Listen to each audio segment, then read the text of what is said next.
Hello.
Hello, dear students. In the last class, I have given different types of heat exchangers.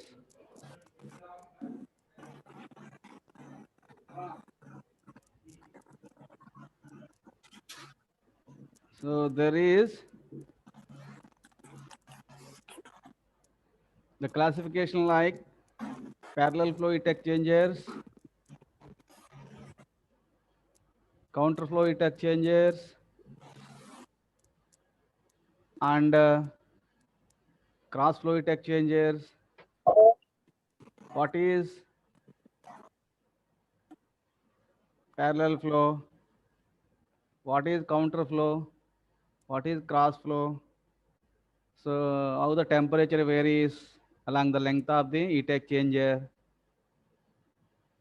and that has been discussed while giving the introductory part of heat exchangers. So in parallel flow heat exchanger, both the hot fluid and cold fluid, both the fluids are flowing in the same direction. So hot fluid temperature decreases, at the same time cold fluid temperature increases. And in the case of counter fluid exchanger, just reverse. If the hot fluid is flowing in one direction, your cold fluid may flow in the opposite direction, and the temperature distribution temperature variation also has been given for the counterflow heat exchanger. And in addition to the parallel flow and counterflow, in the cross flow heat exchanger, so one fluid flows horizontally and maybe one direction, and to that some angle 90 degrees angle, the second fluid may pass the heat exchanger at some 90 degrees angle. So that kind of heat exchanger is known as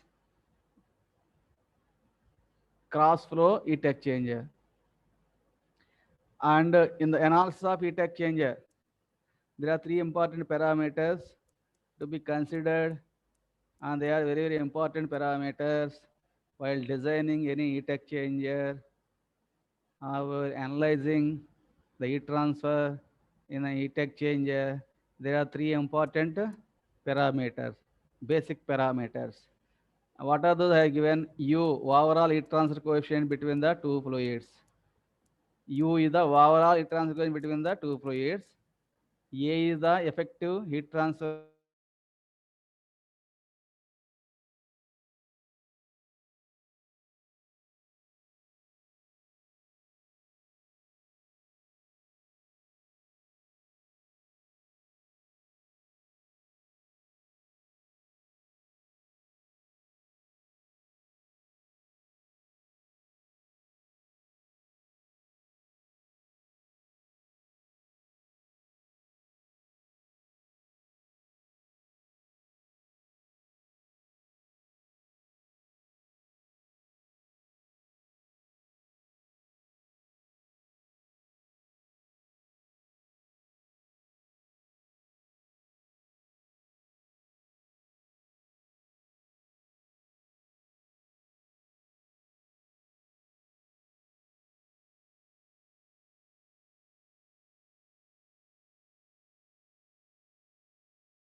Hello?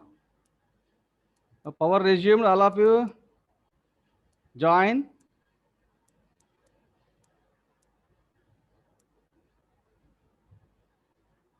All of you join.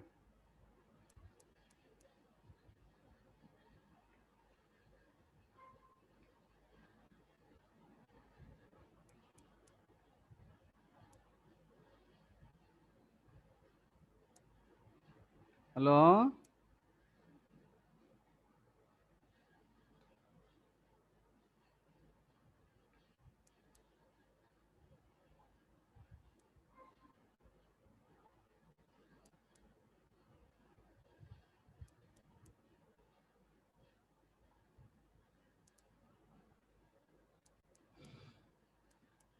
Okay, in the last class, we have discussed the parallel flow heat exchangers, counter flow heat exchangers, cross flow heat exchangers, and how the temperature varies along the length of the heat exchanger, and what is parallel flow heat exchanger, what is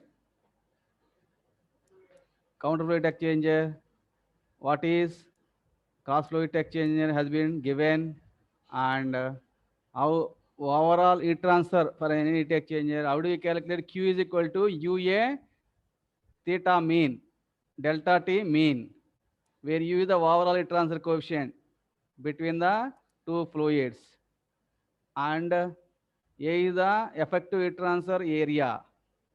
Theta mean, log mean, it is known as log mean temperature difference. So LMTD, if you come across any heat exchanger, there is LMTD, log mean temperature difference. So because if you observe the temperature variation along the length of the heat exchanger, the temperature difference is not the same throughout the length of the heat exchanger. That's why you have to take the mean value. That mean in the case of heat exchanger, that mean value is known as log mean temperature difference. That is to taken in the heat exchanger problems or analysis or design. So what temperature difference to be taken here? Log mean temperature difference. So what is log mean temperature difference? LMTD, log mean temperature difference. Log mean temperature difference is defined as that temperature difference which would give the same rate of heat transfer as actually occurs under variable conditions of temperature difference. Here, if you observe the temperature difference, whether it is a parallel flow, counter flow, or cross flow, the temperature difference may change from one location to other location along the length of the heat exchanger. Your temperature difference is not same. It may not be uniform. That may change from one location to other location along the length of the heat exchanger. That's why you are not supposed to take temperature difference. How much temperature difference to taken, how to decide. So that's why you have to take a mean value. That mean value in the analysis of heat exchangers is known as log mean temperature difference. Log mean temperature difference. So in order to derive the expression for LMTD for various type of heat exchangers, that is parallel flow heat exchanger, counter flow heat exchanger, or cross flow heat exchanger, you have to follow some assumptions. The following are the assumptions while deriving the equation for log mean temperature difference. While deriving the equation for log mean temperature difference, you have to assume something. You have to assume some uh, parameters. So what are those assumptions? So these also important. You have to write all these assumptions while deriving the LMTD of parallel flow heat exchanger or counter flow heat exchanger or cross flow heat exchanger. So you have to follow some assumptions. Assumptions. The following assumptions are made while deriving the expression for LMTD for various type of heat exchanger. Various types of heat exchanger means first one parallel flow heat exchanger, second one counter flow heat exchanger, third one cross flow heat exchanger. Like that, in order to derive the LMTD for different types of heat exchangers, so you have to assume something. there are some assumptions. What are those assumptions? The overall heat transfer coefficient is constant. Overall heat transfer coefficient U is constant. You assume that the U is constant. And the flow conditions are steady. In steady state condition, all the flow conditions are in steady state condition. Flow is in steady state condition. That is, we take the temperature at a given time. For example, 100 degrees centigrade. After 1 hour, if you measure, the temperature is same at that given location. That is 100 degrees only. That's why, so if the property does not vary with the time, that is known as steady state condition. And here, specific heats and mass flow rates of both the fluids are constant. That is, specific heats and mass flow rates of hot fluid and cold fluid are constant. And there is no loss of heat to the surroundings due to heat exchanger being perfectly insulated. Due to the heat exchanger being perfectly insulated. So you have to insulate the heat exchanger. That's why there is no loss of heat from the heat exchanger to the surroundings. So if you insulate the heat exchanger, insulation with the help of insulating material, whatever the heat energy available in the heat exchanger, that will be there inside the heat exchanger only. The heat may not go outside. That is known as no loss of heat to the surroundings. And next assumption, there is no change of phase either of the fluids during heat transfer. For example, hot fluid will be in hot fluid condition only. Cold fluid in cold fluid condition only. And no change of phase means fluid, that is liquid, will not change to steam or vapor. Liquid condition will not become vapor condition, or vapor will not become liquid condition. That is no change of phase. Change of phase. And here you have to assume, next assumption, potential energy and kinetic energy are negligible in this heat exchanger process. And axial conduction along the tubes of heat exchanger is negligible. We are neglecting the conduction heat transfer along the axis, but we are considering perpendicular to the axis.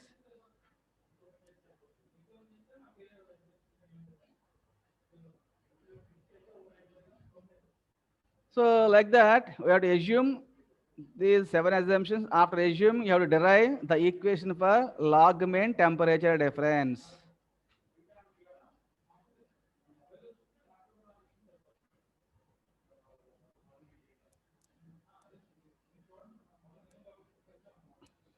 So first we'll derive log mean temperature difference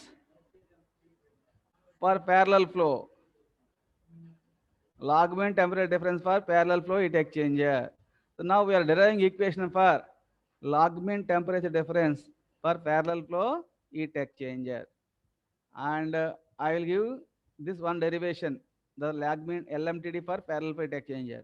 Following the same lines and similar lines, you can derive the equation for that counter flow heat exchanger and parallel cross flow heat exchanger. All of you try those two derivations by taking the help of textbooks or any other help. So all of you do the derivation on your own for the remaining two heat exchangers. Now I'll give the derivation for LMTD for parallel flow heat exchanger now. So in the final exam is asking derive the equation for LMTD for a parallel flow heat exchanger, counter flow heat exchanger or cross flow heat exchanger. Okay na? So log mean temperature difference. So here consider heat exchanger. If having shell and inside there are tubes. In this tube hot fluid is flowing. In this pipe or tube hot fluid is flowing in the positive x direction. At the same time, this is the outside the tube, the shell. This is known as the annual surrounding pipe. That is known as shell. This is tube. Outside that pipe is known as, bigger pipe is known as shell. Smaller pipe is known as tube or pipe. Inside the pipe, hot fluid is flowing. In the annulus surrounding the pipe, annulus, this is the annulus surrounding the pipe, cold fluid is flowing. So hot fluid is flowing in the positive x direction. At the same time, Cold fluid also flowing in the positive x direction. The flow arrangement for this parallel flow heat exchanger will be like this. Hot fluid flowing in the positive x direction. At the same time, cold fluid also flowing in the same direction, that is positive x direction. Okay, na? That is up to the flow arrangement of this parallel flow heat exchanger, flow arrangement. Okay, na? For this arrangement, you have to derive the equation for log mean temperature difference for parallel flow heat exchanger. So this is required for calculation of heat transfer rate. Q is equal to UA into LMTD. U, overall heat transfer coefficient. A, surface area, or effective area. And LMTD, log mean into LMTD, log mean temperature difference. Okay, now for this, so draw the sketch of temperature variation. This is for hot fluid, this is temperature variation. This is the temperature variation for the cold fluid. So TH1, the temperature along y-axis. So we are taking the temperature on the y-axis. Now along the length of the heat exchanger, this is the horizontal. X-axis gives us the area of the heat exchanger or length of the heat exchanger. So temperature distribution. If you consider hot fluid, the temperature decreases from TH1 to TH2. Temperature for hot fluid, temperature decreases from TH1 to TH2. What is TH1? Temperature of the hot fluid at the inlet. What TH2? Temperature of the hot fluid at the outlet. And next, cold fluid temperature increases from, because heat transfer from hot fluid to cold fluid. Whenever there is heat transfer, so cold fluid temperature increases. So cold fluid temperature increases from TC1 to TC2. Cold fluid temperature increases from TC1 to TC2. What is TC1? Temperature of the cold fluid at the inlet.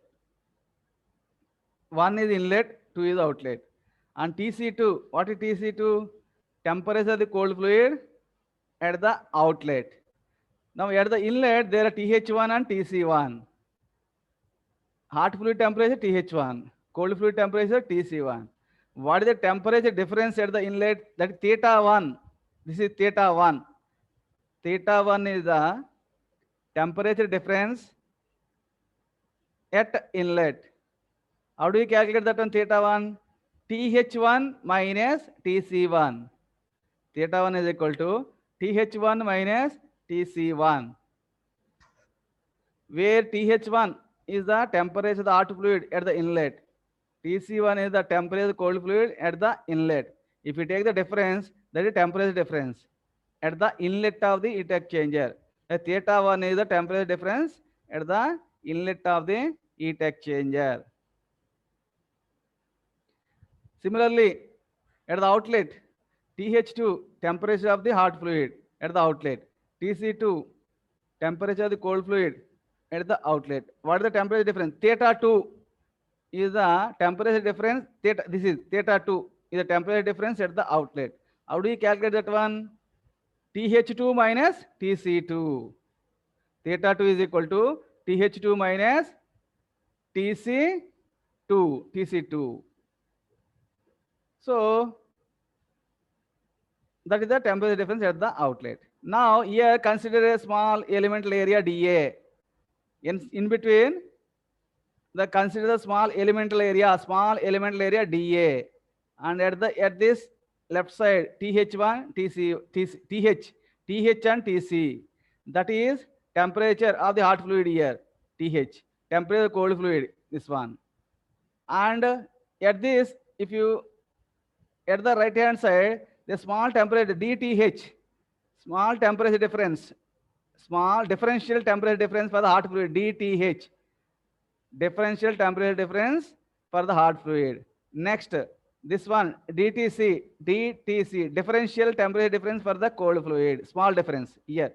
TC to temperature increases from this point level to this level. The difference, that is differential temperature difference, DTC, for the cold fluid. This is the temperature difference for the hot fluid. And here, this is the DQ, differential heat transfer rate. DQ is the heat transfer, Q for heat transfer rate, differential heat transfer rate. That's about how the temperature varies with respect to hot fluid, with respect to cold fluid. And what is the temperature difference at the inlet? What is the temperature difference at the outlet? Okay, na? Now, after giving the complete specification of cold fluid, hot fluid, and temperature differences and areas, now we have to derive the equation for LMTD.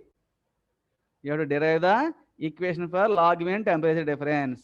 For this, parallel flow heat exchanger, parallel flow, because hot fluid flowing in the positive x direction, at the same time cold fluid also flowing in the same direction, that is positive x direction.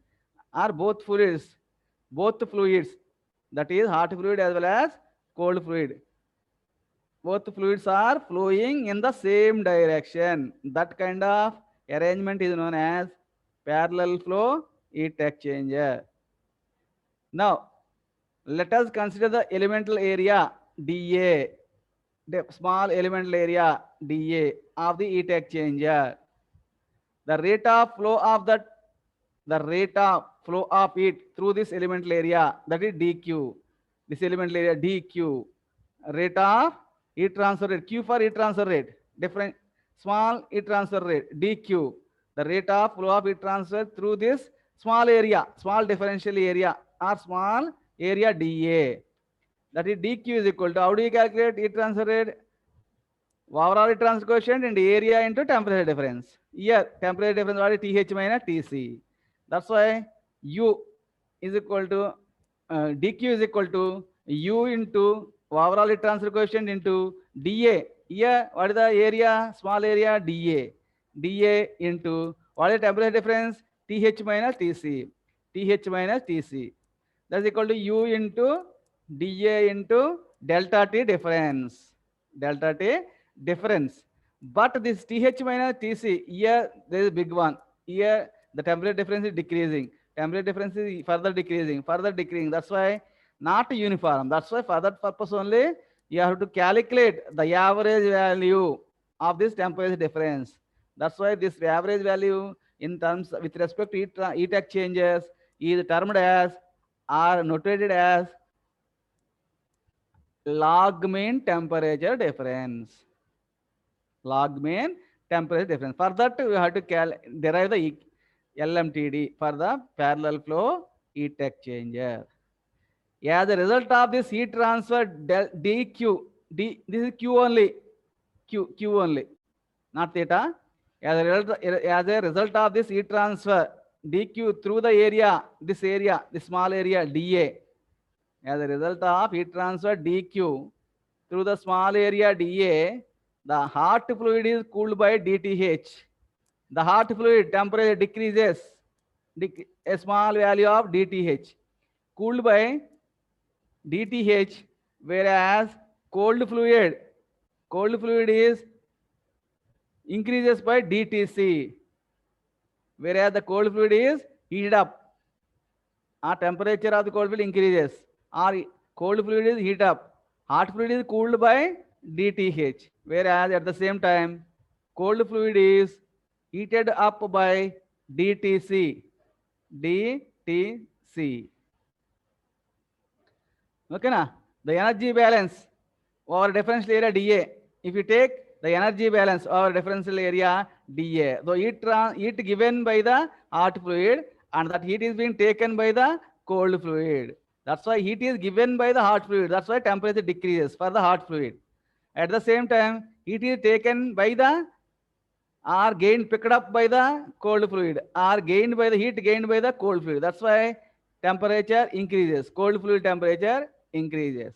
That's why if you draw the energy balance over a differential area dA, that is heat given by the hot fluid is equal to heat taken by the cold fluid. That is the heat balance. That is dq. Heat given by the hot fluid. How do we calculate? How do we calculate heat given by the hot fluid? mc delta T, mass into specific heat into temperature difference. Temperature difference.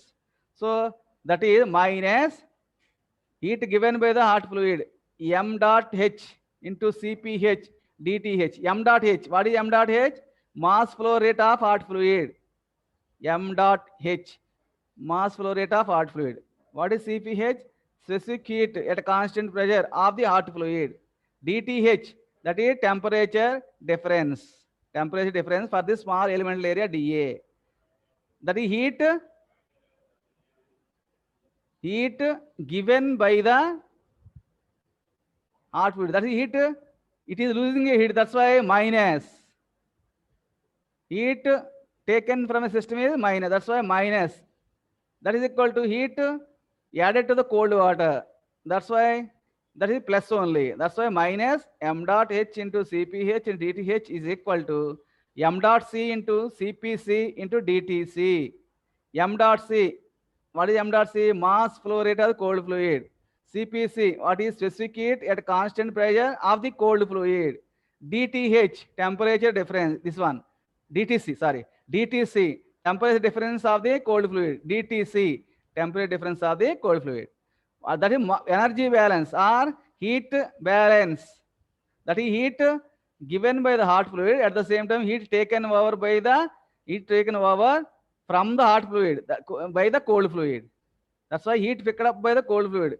Where it is getting, the cold fluid is getting the heat from the hot fluid. That's why energy balance over differential area. Over differential area means this area. That is heat supplied by the hot fluid is equal to heat picked up by the cold fluid. That is energy balance. That's why dq, small area, this one, small heat transfer rate, differential heat transfer rate dq is equal to, that is minus m dot h into Cph into dTh. That is equal to m dot c into Cpc into dTc. So that is equal to, anyhow, you have calculated like this, dq, u into dA into Th minus Tc. So from this relation, now you can calculate dTh. How do you get the dTh from this relation? dq, this is minus dq by m dot h into Cph. From this relation, dq is equal to minus m dot h into Cph into dTh. From this relation, how do you get the dTh? dTh is equal to minus dq divided by m dot h into Cph. That is equal to minus dq by, now we can replace this mass into specific heat, m dot mass, Cp specific heat. You can replace this product of mass and specific heat with a capital C capacity, heat capacity. Capital C is the heat capacity of the hot fluid, H for small h for hot fluid. CH, capital CH. That is what, how do you calculate? That is m dot h into Cph. Mass of the hot fluid into specific heat of the hot fluid at constant pressure. Cph, specific heat of the hot fluid at constant pressure. The product of mass into specific heat is known as heat capacity, capital C. Capital C. Capital C is equal to m into Cp. That is, capital C is the heat capacity of the hot fluid. Ch, heat capacity of the hot fluid. All of you listen very carefully. Very, very important. Small temperature difference of the hot fluid is equal to minus dq by Ch, capital Ch. Okay, na? Where capital C is the heat capacity of the hot, H for hot fluid, heat capacity of the hot fluid. And similarly, from this relation, dq is equal to m dot c into Cpc into dTc. From that, dTc is equal to dq by m dot c into Cpc. dTc is equal to dq by m dot c into Cpc. That is equal to dq by capital C. Capital C, heat capacity of the cold fluid. Where Ch, this one, capital Ch is equal to m dot h into Cph. M dot h into Cph. That is the heat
Sri Shirdi Sai Jyotishalaya అన్నిటినీ ప్రదోషితులు గత 16 సంవత్సరంగా విశాఖ ప్రజల మన్ననలు పొందుతూ స్థిరంగా ఉన్నారు.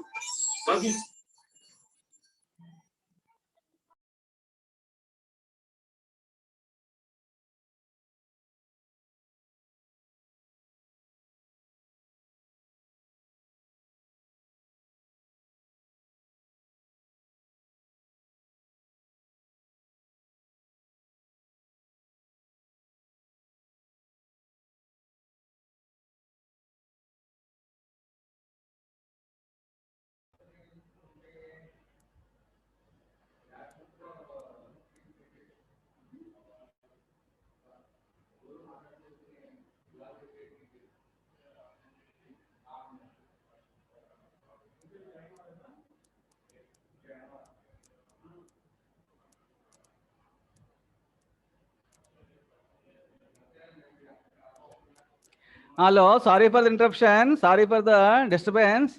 The power failure. Now, I'll continue now. DTH minus dq by capital CH. DTC is equal to dq by capital CC, where CH, capital CH is the heat capacity of the hot fluid. That is also known as water equivalent of the hot fluid. Capital CH, capital C for heat capacity of the hot fluid. H for hot fluid. Similarly, capital C, capital C, this is the heat capacity of the cold fluid. So now DTH is equal to minus dq by CH. DTC is equal to dq by CC. So now take the difference of these two. Therefore, DTH minus DTC is equal to minus dq into 1 by CH plus 1 by CC. If you take the difference of these two, DTH minus DTC from this, then you'll get DTH minus DTC is equal to minus dq into 1 by capital CH plus 1 by capital CC. From this, but what is DTH minus DTC? That is TH minus TC, that you can take a theta. Temperature difference of the temperature of the hot fluid and cold fluid, that is theta. Therefore, d theta is equal to minus dq. Q is the heat transfer rate, theta is the temperature difference. D theta is equal to minus dq into 1 by CH, the capital CH, plus 1 by CC, capital C, where CH is the heat capacity of the hot fluid, C is the heat capacity of the cold fluid. So therefore, d theta is equal to, but what is dq from this? U dA TH minus TC.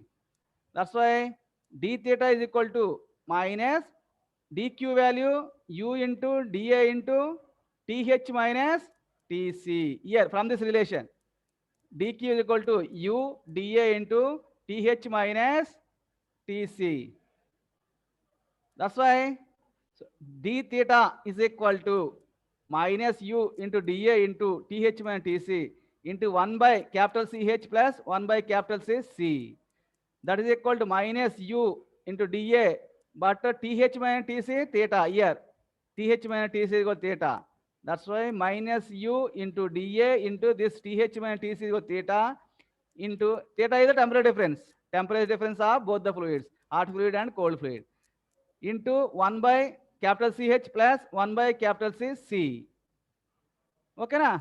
So from this relation, d theta by theta, this theta, d theta by theta is equal to minus U into dA into 1 by capital CH plus 1 by capital C. So here theta, two variables, theta and area. Variation of temperature along the area of the heat exchanger. The two variables. One is theta, other variable area, or length of the heat exchanger. Sometimes you can take the area of the heat exchanger. That's why here you have to integrate to get the solution for this. For the solution for the theta, temperature difference, log mean temperature difference, you have to integrate between the inlet and outlet conditions. That is from here area is equal to 0 here area is equal to A. So integrating between inlet and outlet conditions. That is from A is equal to 0 to A is equal to A. We get integral 1 to 2, two locations, inlet location 1, outlet location 2. Integral 1 to 2, d theta by theta is equal to minus, it is anyhow a constant, u into, okay, minus 1 by ch plus 1 by cc into integral a0 to integral area a u dA. Okay na? So what is 1 by theta d theta integration? Log theta. 1 by theta d theta integral of 1 by theta d theta integration log theta. That's why natural log ln theta. If you substitute the limits, then ln theta 2 minus ln theta 1. That you can write ln theta 2 by theta 1 is equal to minus 1 by ch plus 1 by cc integral of u dA. U constant, take out constant, a given value of ua, overall it transfer coefficient u. But integral of dA, that is area A. From 0 to A, that's why only area A. That's why minus, if you integrate this one, A will be coming. That's why minus UA into 1 by capital CH plus 1 by capital CC. Where C is the heat capacity of the, CH is the heat capacity of the hot fluid. CC is the heat capacity of the cold fluid. Now the total heat transfer rate between the two fluids is given by, that is, for example, if you take the hot fluid and cold fluid, heat transfer rate, total heat transfer, Q is equal to, so M into K specific heat, that is heat capacity, capital CH into TH1 minus TH2. If you take only hot fluid, the temperature difference is TH1 minus TH2. So heat, overall heat given by the hot fluid, Q is equal to, that is capital CH into TH1 minus TH2. That is equal to energy balance. Heat given by the hot fluid, that is heat taken by the cold fluid. That's why heat balance, that is equal to capital CC, that is heat capacity of the cold fluid into TC2 minus TC1. Here TC2 is greater than TC1. That's why temperature of cold fluid at the outlet minus temperature of cold fluid at the inlet. So from this, therefore, from this relation, 1 by CH, capital CH is equal to TH1 minus TH2 divided by Q.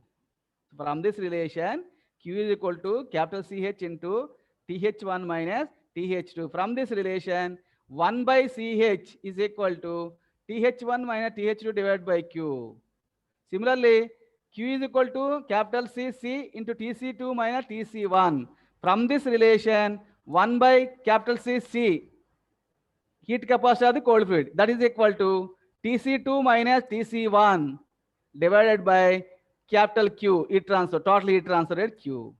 Substituting the values of 1 by CH and 1 by CC into the equation number 1. You name this as equation number 1. Here 1 by CH is there, 1 by CC is there. Now we got the 1 by CH value, that is TH1 minus TH2 divided by capital Q. And 1 by CC value, TC2 minus TC1 by capital Q. Substitute these two values in this equation number 1.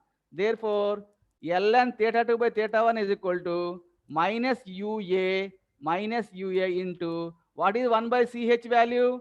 TH1 minus TH2 divided by Q. That's why minus UA into TH1 minus TH2 divided by Q plus then 1 by CC value TC2 minus TC1 by Q. That's why TC2 minus TC1 by Q. From this, you can simplify this one. UA by Q. Q is common here. Q is common. Heat transfer rate Q. UA by Q is equal to, you minus take inside, minus into minus plus. That's why TH2 minus, this is minus TC2. Minus plus minus, minus into plus minus, minus TC2. That's why UA by Q into TH2 minus TC2 minus of TH1 minus, this is minus TH1, minus into TH1, that's minus TH1, minus of TH1 minus, minus into minus plus, that's why minus of TH1 minus TC1, and minus into minus plus, here also minus into minus, That's why here minus into minus. Finally, UA by Q into what is TH2 minus TC2 here. Here. TH2 minus TC2. What is TH2 minus TC2? Theta 2. And TH1 minus TC1, theta 1. That's why substitute those values here. Here.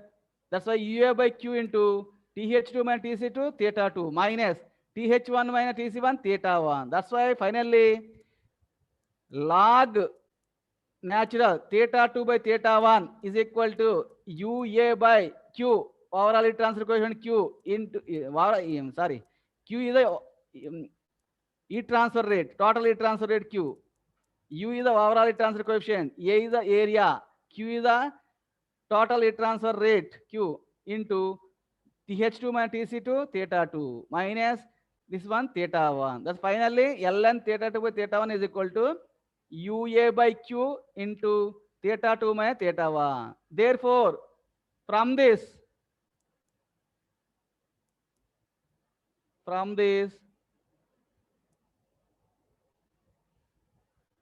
so Q, from this Q, this is Q only, sorry, just like theta is observing, but if this is Q, it translated Q like this. Q, therefore Q is equal to UA, theta 2 minus theta 1, this Q. Q is equal to, therefore Q is equal to Q, you take this left hand side, Q is equal to UA, theta 2 minus theta 1 divided by Ln theta 2 by theta 1. Heat transfer rate Q, therefore heat transfer rate Q is equal to UA into theta 2 minus theta 1 by Ln theta 2 by theta 1. Here, Ln theta 2 by theta 1, you take right hand side, then that becomes 1 by Ln theta 2 by theta 1. Finally, heat transfer rate, this Q only, heat transfer rate Q is equal to UA theta 2 minus theta 1 divided by Ln theta 2 by theta 1. Implies Q is equal to, implies final overall total heat transfer rate Q is equal to UA into theta mean, that is LMTD. Theta mean, LMTD, where theta mean is equal to theta 2 minus theta 1 divided by Ln theta 2 by theta 1. Ln means natural logarithm. Finally, temperature difference, LMTD, theta mean, that is LMTD is equal to theta 2 minus theta 1 by Ln theta 2 by theta 1. That is equal to, you can replace like this. This can be rewritten like this. Theta 1 minus theta 2 divided by Ln theta 1 by theta 2. Finally, log mean temperature difference for parallel flow heat exchanger. That is theta 1 minus theta 2 divided by Ln theta 1 by theta 2. Similarly, for counterflow also, log mean temperature difference. For counterflow also, theta 1 minus theta 2 divided by Ln theta 1 by theta 2. All of you derive for counterflow heat exchanger also, LMTD.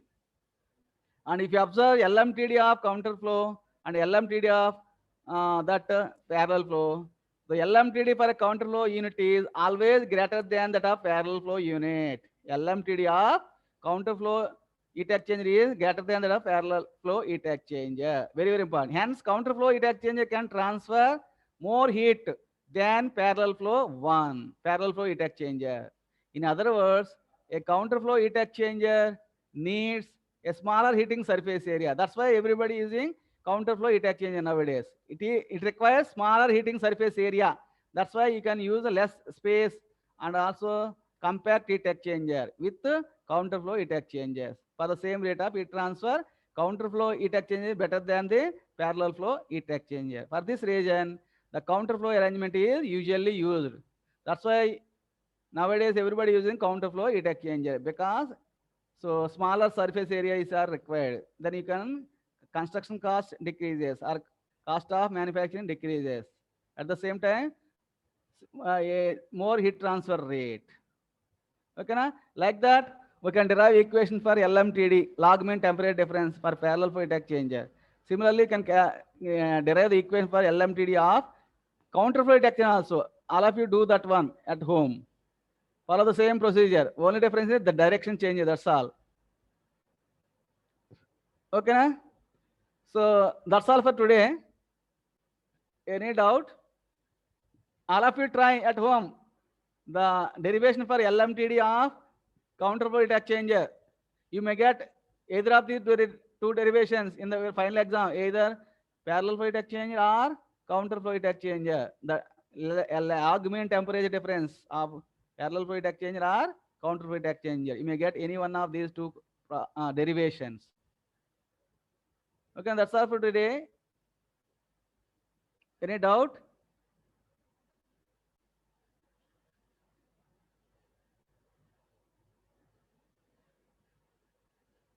So I'm closing.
Okay, good morning, my dear students. So today we will discuss about robot programming. So in this topic, particularly in this topic, so we will discuss about what are the say instruction commands, monetary instruction commands, move commands, and different kinds of languages are available to write the robot programming, so etc. Okay. So before I start this robot programming, let me tell you. So far we have discussed so many topics in this industrial robotics, which are known as, so in introduction class we discussed about the configuration of the industrial robot, and so later we developed the subject by learning kinematics of industrial robot, say forward kinematics and inverse kinematics. And before that, forward and inverse kinematics, you learned about fundamentals of frame transformations. That is more important in this industrial robotics subject. And after that, kinematics, we discussed about the dynamics of industrial robots. And then after the Jacobian matrix, we discussed about Jacobian matrix. And so recently, the last week, we have discussed in few classes about trajectory planning, how to so derive the trajectory to the robo motions. Okay. So after that, the next important topic is robot programming. So, okay, up to that trajectory planning, you design, you learned about the design of industrial robot physically and analytically. by using the different concepts, kinematics and dynamics concepts and trajectory planning. You learned about, I think, in the previous classes, you learned about the control systems. What are the different types of control systems? What are the controllers? How control system, how it is working. So in the previous classes you learned. Okay. So based on the previous lectures, you can compatibly design the industrial robot. So after designing the robot, it is the time to play with the robot. It is the time to play with that designed robot. Okay. So how do you play with the designed robot? Okay. You by giving textual programming or textual instructions to the industrial robot. So by through that instructions, you can play with the robot according to your thoughts. So based on your thoughts, you can play with the robot. Okay. So let me go to the actual topic of the robot programming. Okay. So robot programming is the defining of desired motions so that the robot may perform them without human intervention. So that is the main task to write the programming in industrial robots. Okay, so in which mainly before you write the programming, so you have to identify and specify the robot configurations. So that is known as the position of the end effector with respect to the base plane. So this is very essential. You learn this position of end effector with respect to the base plane in kinematic relations. Okay. So this is more important statement in this before writing the program. Okay. So there are methods. There are different methods to write the program, which are so manually you can write the program, or by walkthrough method you can write the program. By read through method you can write the program, and finally most sophisticated method is offline programming. Okay, sophisticated and advanced programming is offline programming. Okay.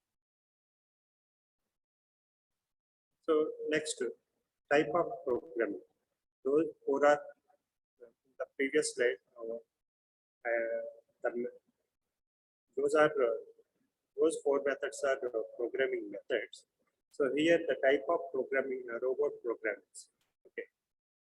So when we discuss the type of robot programming, so there are different levels of programming. So which are known as joint level programming, robot level programming, high level programming. Okay. So what is joint level programming? So in this programming, concentrate on the joint position and joint movements. Okay. So in this joint level programming, so the basic actions are positions of the individual joints of the robot. Okay. So for example, the joint is a rotational joint. You concentrate about on joint angles. If it is prismatic joint, you have to concentrate on linear positions. Based on linear positions, you have to write the program. And the next level, robo level program. So in this level of programming, you have to concentrate on the position and orientation of the end effector with respect to the frame. Okay, so that is perhaps it is in trajectory planning. Okay, trajectories. Based on trajectories, we have to write the programming in program. Okay, and the next level of programming, the high level programming. So in this programming, so we have to consider object and task, object level programming and task level programming. Okay, so in object level programming, your aim is to how to pick the object from one place and move it to another place and where you drop that object. So that is the actions. Those are the actions you have to write as a program in object-level program. Okay. So, so these are the some few. These are the. Okay, so these are the. So few actions of Roto. You have to do the instructions to the row. So pick up part A. So for example, let us consider part A and part B, which are 2 bytes. Okay. So which are 2 byte objects. Okay. So 2 byte objects are having 6 faces. Okay. So 2 byte objects are having 6 faces. You know. Okay. So first let us take a first comment. So pick up part A. So by side A1 and side A3, face A1 and face A3. Using face A1 and face A3, you try to Robo has tried to pick the object. Okay. So to that statement, you have to write the instructions of the program. Okay. So the second, move part A to location 2, from location 1 to location 2, and then pick up second part B by side B1 and B3. Okay, and move it to location 2, and where you put the part B on top of the part A. Okay, so with side A5 in plane with the side B6. Okay, yeah, part A side A5 and part B side B6 are in after placing part B on part A. So these 2 planes are in plane. Okay, and with side A1 in plane with side B1. Okay, with side A2 in plane with the side B2. So these are the planes which are parallel after placing the object B over the part. Okay.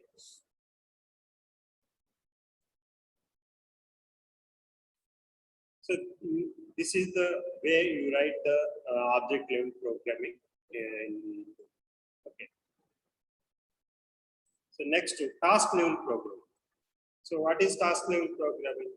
So in this, the basic actions are specified by the program, which are the task whether it's complete or not. So what are the other subtasks involved in the action of the program? So for example, if you consider while painting the car body, so paint the car body red color. Okay, so this is the task. So to this task, you have to, in this level of programming, you have to write the program, task level program. Okay. The second example, assemble the gearbox. Okay, for assembling the gearbox for this particular task, how to write the task level program. Okay.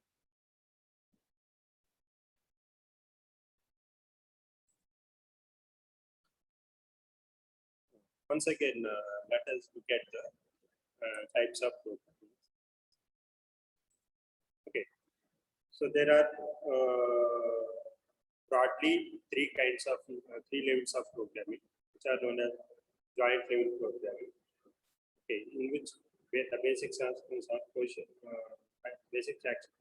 the basic actions which are considered are positions of the individual joints. Okay, and robo level programming. So in this, the basic action you need to consider position and orientation of the end effector.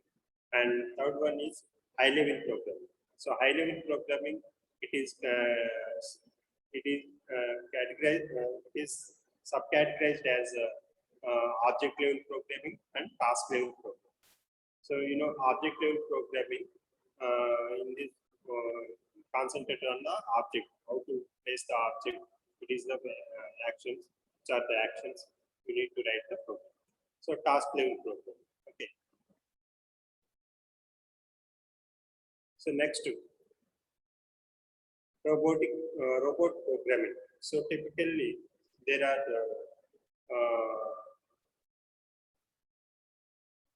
two methods. Methods are types. Okay,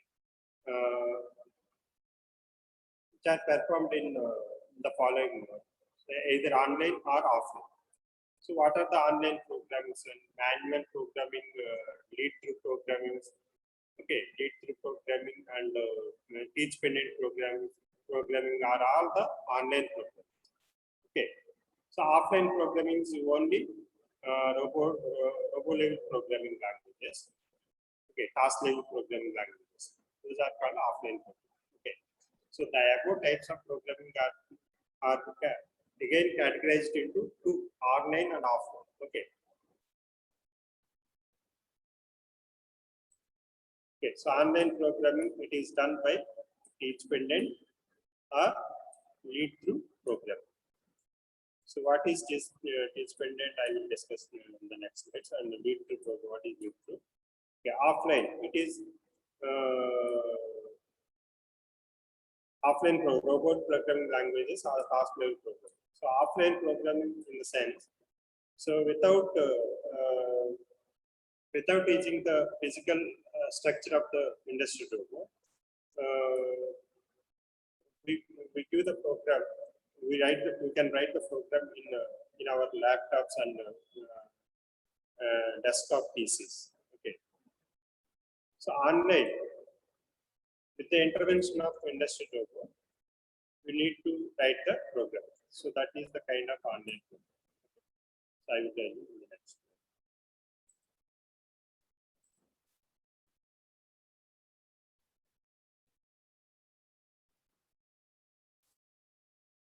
Okay, so robot programming methods, offline. So offline program, so write a program using a text-based robot programming language. Text-based robot programming language. So it does not need access to the robot. It does not need access to the robot until its final testing and implementation.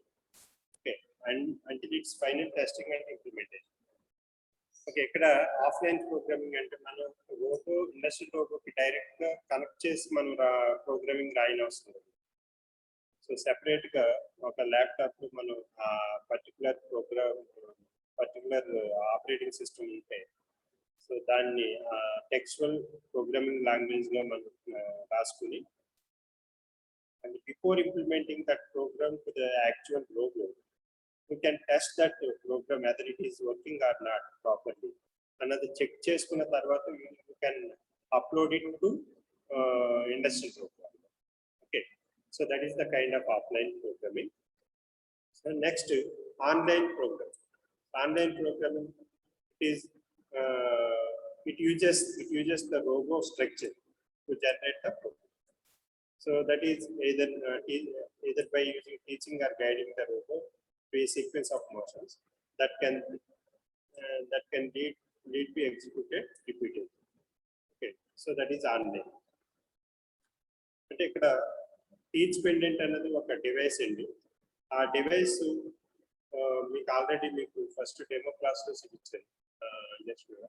ఆ device ద్వారా మనం ఆ teach pendant ద్వారా రోబోకి instructions చేయొచ్చు ఆన్లైన్లో. అంటే దానికి connect చేసి డైరెక్ట్గా ఇన్స్ట్రక్ట్ చేసేదాన్ని ఆన్లైన్ అంటాం. సో ఆ విధంగా ఇవ్వచ్చు. అలాగే లీడ్ త్రూ అంటే మనం ఆ ఎండ్ ఎఫెక్టర్ని హోల్డ్ చేసి మన హ్యాండ్స్తో హోల్డ్ చేసి మనకి ఆ రోబో ఏ పాత్లో మూవ్ అవ్వాలి అన్న దాన్ని ఆ పాత్లో దాన్ని మనం మన హ్యాండ్స్తో దాన్ని గైడ్ చేస్తే అది ఆ పాత్ని రీడ్ చేసుకుంటుంది. ఆ కంట్రోలర్ సిస్టమ్ అన్నది రోబో కంట్రోల్ సిస్టమ్ ఆ పాత్ని రీడ్ చేసుకుంటుంది. So that is known as online program, lead through online program. And combining programming అంటే, so this combining programming is most often used in ఇండస్ట్రీలో. ఎందుకంటే మనం ఏదైనా ప్రోగ్రామింగ్ చేసినప్పుడు it consist that program consist online and offline instructions అన్నమాట. So online ఎలా ఇస్తామంటే online to to teach locations in space. మనం స్పేస్ లో లొకేషన్స్ ఇచ్చేటప్పుడు మనం ఆన్లైన్ ప్రోగ్రామింగ్ యూజ్ చేస్తాం. ఓకే, స్పేస్ లో స్పెసిఫిక్ పాయింట్స్ ని మనం స్పెసిఫిక్ పాయింట్స్ మనం రోబోకి ఇన్స్ట్రక్ట్ చేయాలంటే that is done buy online. So offline ఏం చేస్తారు మెయిన్లీ, సో టాస్క్ బేస్డ్ అన్నమాట. So task are sequence of operations. Sequence operations ని ఈ ఆఫ్లైన్ ప్రోగ్రామ్ లో you can define it easy. Okay,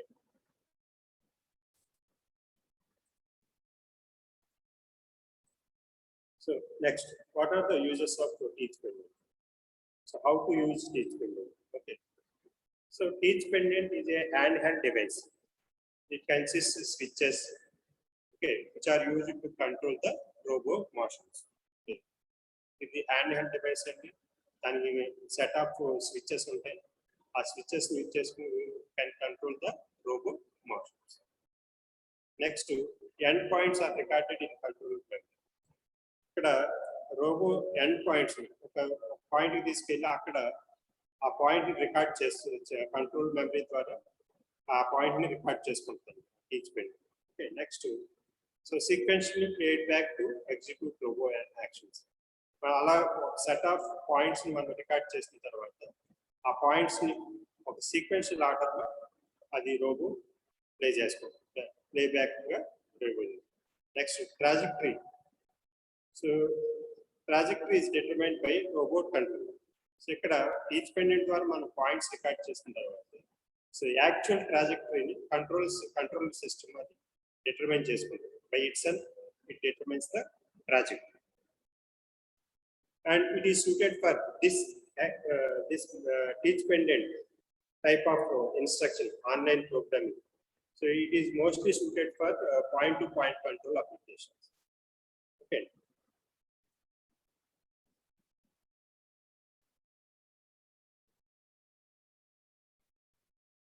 Next, lead through programming.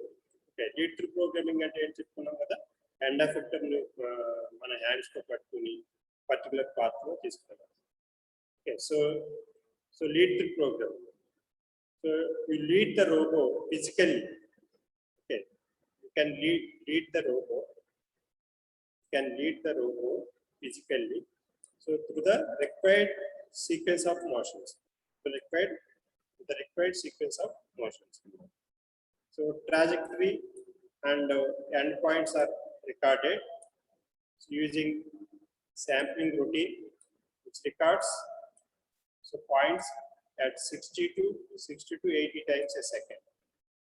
Okay, so ఇక్కడ మనం ఆ end effector పట్టుకుని అలా ట్రాక్ చేసేటప్పుడే అదేమిటి పెర్ సెకండ్ కి 60 to 80 పాయింట్స్ ని ఒక ఎట్ ఎ టైం రీడ్ చేస్తూ ఉంటుంది. అది శాంప్లింగ్ రొటీన్ పద్ధతిలో అది ఆ విధంగా పాయింట్స్ రీడ్ చేయడం జరుగుతుంది. So when it is played back, okay, so the results in a smooth continuous motion. Okay, అది మనం ప్లే చేసినప్పుడు అది ఒక పాత్ లో ఒక స్మూత్ కంటిన్యూస్ మోషన్ అన్నది ఇవ్వడం జరుగుతుంది. Okay, so this kind of programming it is advanced than teach pendant motion. Teach pendant కంటే కొద్దిగా అడ్వాన్స్గా ఉంటుంది. So it requires this kind of program requires large memory. Okay, large memory కావాల్సి వస్తుంది. ఎందుకంటే so number of points record చేసినప్పుడు obviously it requires large memory.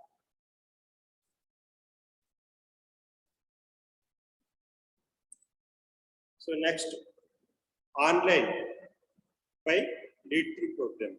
Online lead through program. What are the advantages and disadvantages? See in this kind of program. So advantage it is easy, and so special programming skills are required. No special programming skills are required. So no special training is required for the person who will operate the who will write the lead through program. Okay, so layman can also guide the industry logo or instruct the industry logo. Okay. So for this kind of programming, so no skills, no special skills, no special training is required. So, but disadvantages. So disadvantages are more compared to advantages. Okay. So what are the disadvantages? So it is not suited for large and heavy robots. This kind of lead-through programming not suited for heavy robots and large. Okay. Next, so accuracy level it is poor, and straight line motions are also difficult to achieve in this kind of program. And so okay. So kind of geometrically defined trajectory, such as circular arcs. Okay, to achieve circular arcs, circular path motion, also difficult to achieve in this lead-through program. Okay. And so you cannot edit the program. You cannot edit the once you recorded the point, you cannot edit the unwanted operator moves. Okay. మనకి operate అంటే accidentally operator ఏం చేస్తాడు, required path కంటే deviate అయ్యి some unwanted పాత్ని design చేస్తే so we cannot edit. So కంప్లీట్గా delete చేసి మళ్ళీ కొత్త ఫ్రెష్గా we need to guide the industry. And difficult to incorporate external sensor data.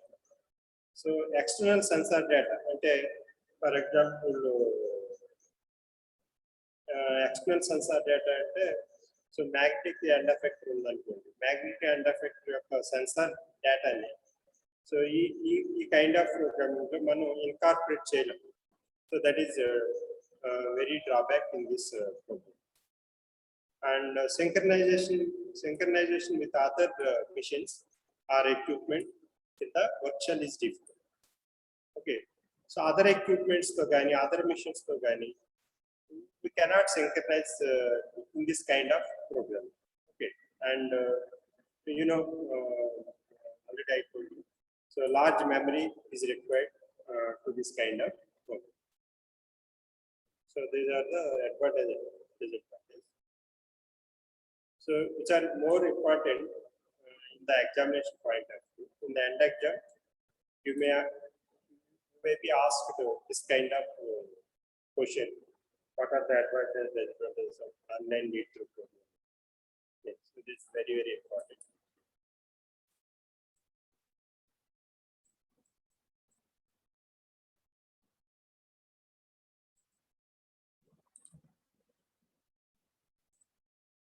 Okay, so online programming. It requires access to the robot. Okay, so continuation to the above slide.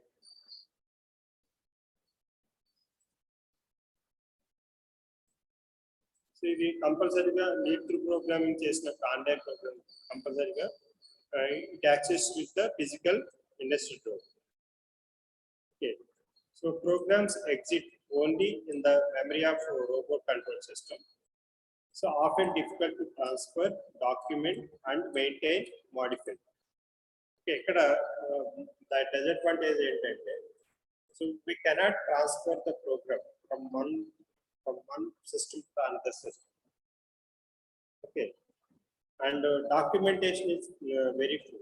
So documentation is good. So maintenance is and modify the program is difficult. Okay,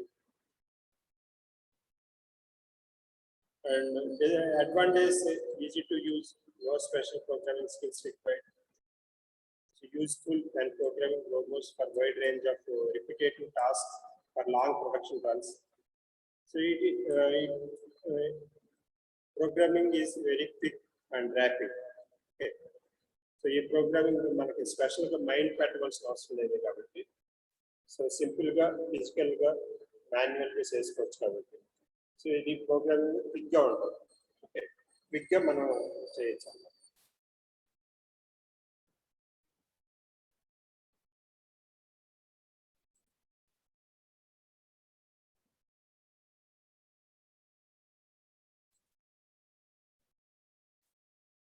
Next, online programming by Teachpenny. So what are the advantages and disadvantages? Okay. So it is also said online video program. So this program is easy. No special trainings are required, skills are required. It can specify other conditions and robot movements. So type of project to use light or dark. Okay.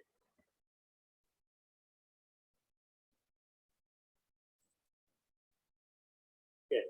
So it can specify other conditions on robot movements. So type of trajectory to use line or arc. Okay. So Teachpenny you can specify the arc movement to line movement. Okay. So but disadvantage only potential dangers. Motors are on. So motors on this in the food.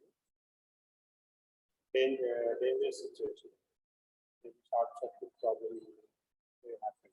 Okay.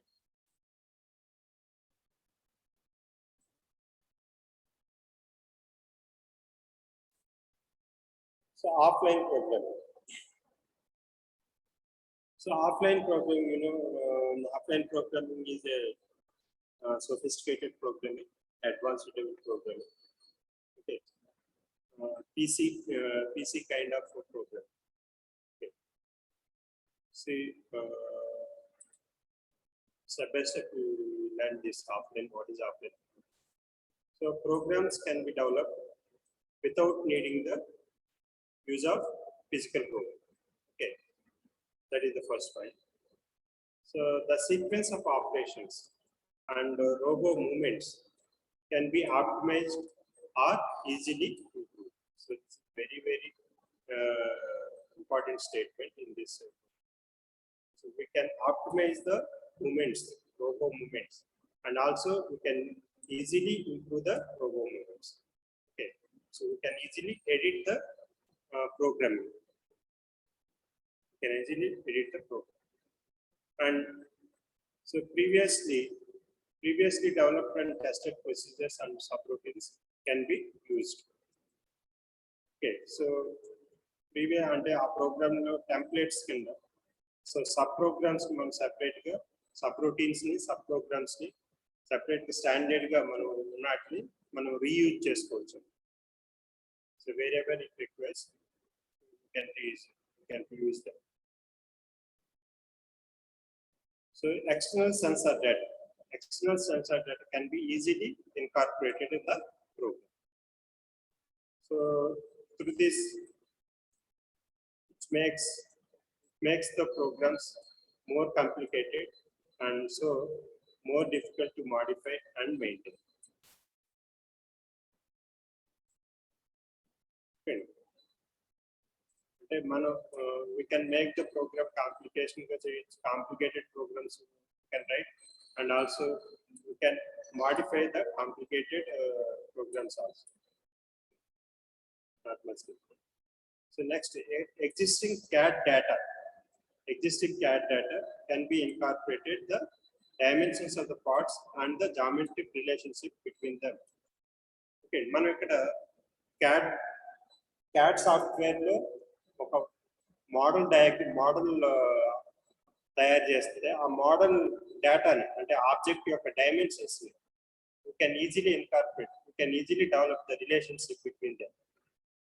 Okay, so this is also very good important advantage in this offline program. Okay. And the next programs can be tested and evaluated using simulation techniques. So through this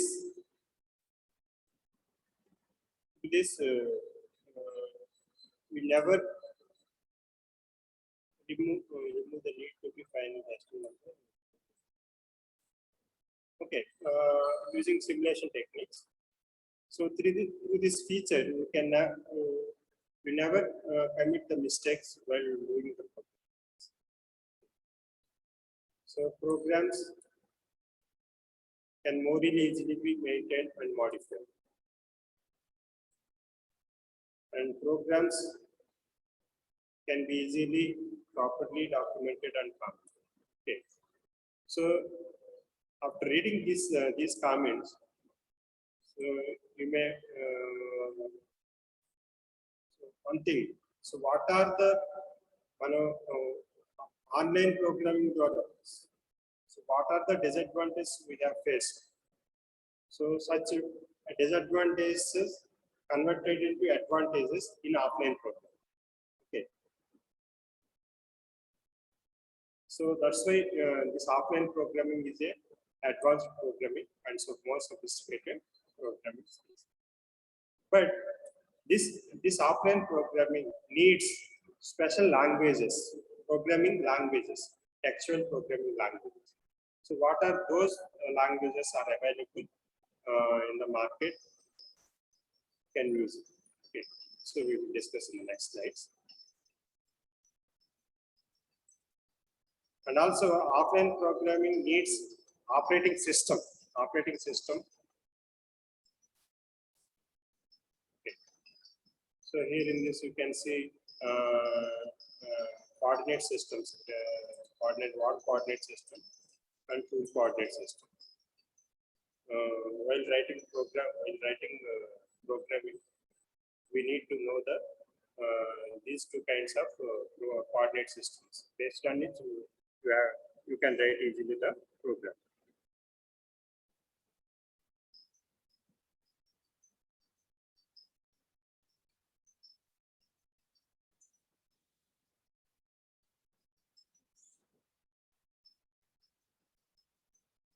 Okay, 1 minute.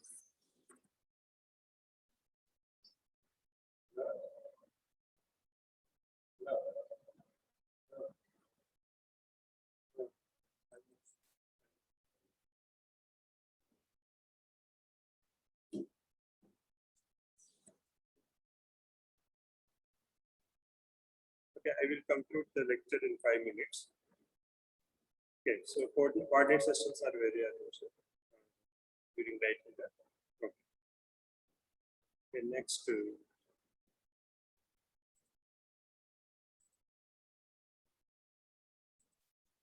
Okay, so this is the configuration of the industry program. You well know about this configuration. And next. Okay, so these are the few Marshall commands which are actually used in programming, offline programming. Okay.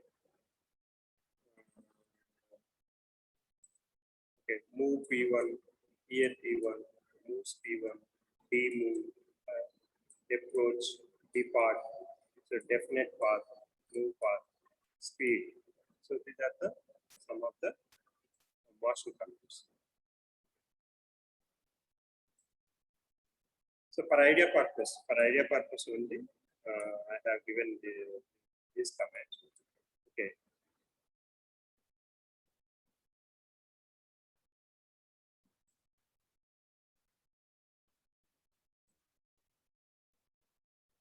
And next, okay, these are also Marshall commands.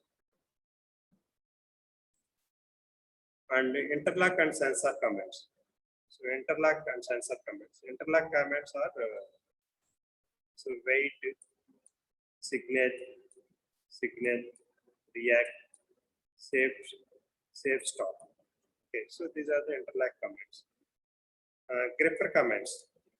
So grepper open, grepper close 25 mm, close 2 newtons. Okay, so grepper commands. So close 2 newtons means force command.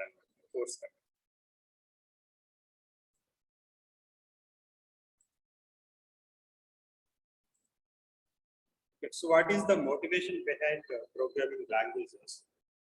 So we need to interface the robot control system to external sensors to provide real-time changes based on sensory equipment. Okay. So ఇక్కడ motivation ఏంటంటే programming language motivation ఏంటంటే ఇక్కడ మనం we need to interface అంటే robot యొక్క control system ని external sensors ని మనం ఇంటర్ఫేస్ చేయాలి. Okay. సో ఆ ఇంటర్ఫేస్ చేసేటప్పుడు మనకి ఏమొస్తుంది, we have to provide real time changes. ఆ చేంజెస్ ఎలా ఉన్నాయి అన్నది బేస్డ్ ఆన్ సెన్సార్ ఎక్విప్మెంట్ ద్వారా మనం ఆ ఇంటర్ఫేస్ చేసేది. So that is the one kind of and computing based on geometry of environment. Okay. So ability to interface with the CAD/CAM systems. So meaningful task descriptions. So offline programming capability. So ఇవన్నీ చేయడం కోసం మనం ఈ programming languages అవసరం అవుతుంది. Okay, so what are those such programming languages? So there are number of robo languages which are available in the market. So mostly 200 plus languages are available in the market. Okay, so such are few languages which are known as AML language, VAL language. Okay, so variable assembly language, AL language, RAL language, Robo Studio. So Robo Studio is the latest language. Okay. These AML, VAL, and company-specific languages which were used in past days. Okay. Each robo manufacturer has their own robo program. So ఇక్కడ robo manufacture దాన్ని అతను customized గా అతను programming language develop చేసుకుంటూ ఉంటారు. అందుకనే కాబట్టి ఇక్కడ 200+ లాంగ్వేజెస్ మనకి అవైలబిలిటీగా ఉన్నాయి. So no standards exist in this languages. Okay, and portability of programs virtually non existent. So విర్చువల్గా we cannot port the programs. Okay.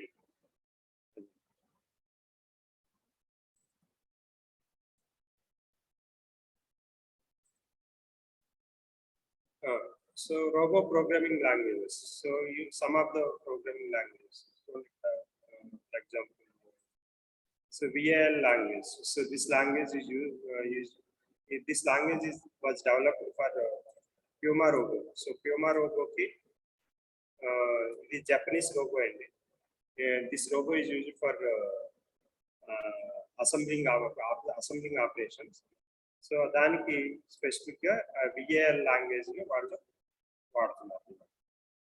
So monitor command are set of administrative instructions that direct the operation of the robo system. Some of the functions are monitor commands. So preparing the system for the user to write the programs for Puma. So defining points in space. So commanding the Puma to execute the program. So listing program on the CRT. So examples of monitor commands are edit, execute, speed, clear, etc. Okay, already monitor commands. Okay.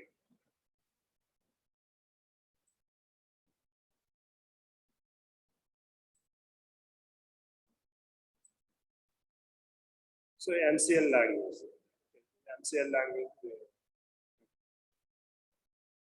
So this is about programming and programming language, types of programming. So mainly exam lo meeku adigedi advantage disadvantage adigutadu meeru atu jarthunnaaru. So I will share this PPT to you today or tomorrow. So in the next class I will discuss types of sensors or feedback sensors and actuator systems. Okay, in the next class I will discuss them. So thank you very much. So if you have any doubts, you will ask in the next class. Thank you very much. I am leaving the